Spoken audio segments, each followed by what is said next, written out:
Okay, Michael. So in this first section here, let's dive into what are the drivers for doing compliance. So I'm going to start with what I think is really the big one, and see if you could speak to it a bit, which is unblocked sales. Yep. Talk to us a bit about how you see that as a driver. Yeah, absolutely. For most of our customers are high-tech startups, and they need to be able to demonstrate that they can be considered trustworthy with the data that they're taking from their clients, the systems that they're integrating with, those sorts of things. And so, largely if they're selling into large enterprise or government, they want to have some way of measuring that they're doing their job well, right?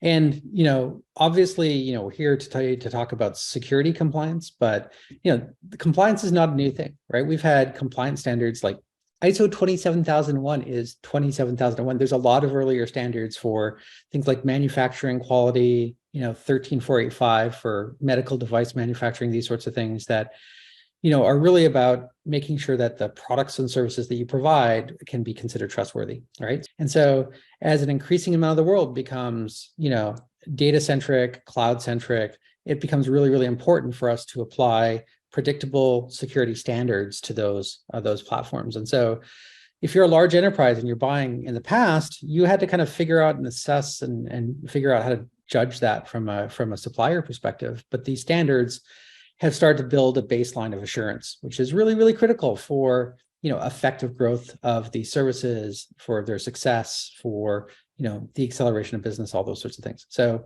if you're a business today and you're selling anything related to data services, and you want to be able to establish that you are trustworthy to your customers, then compliance is a critical ingredient. And so having those standards in place helps you get through those painful questionnaire processes with customers, helps you prove that you can do the things that you need to do, helps shorten sales cycles, can help you differentiate your brand compared to other competitors. And so it's absolutely, sales is a big driver.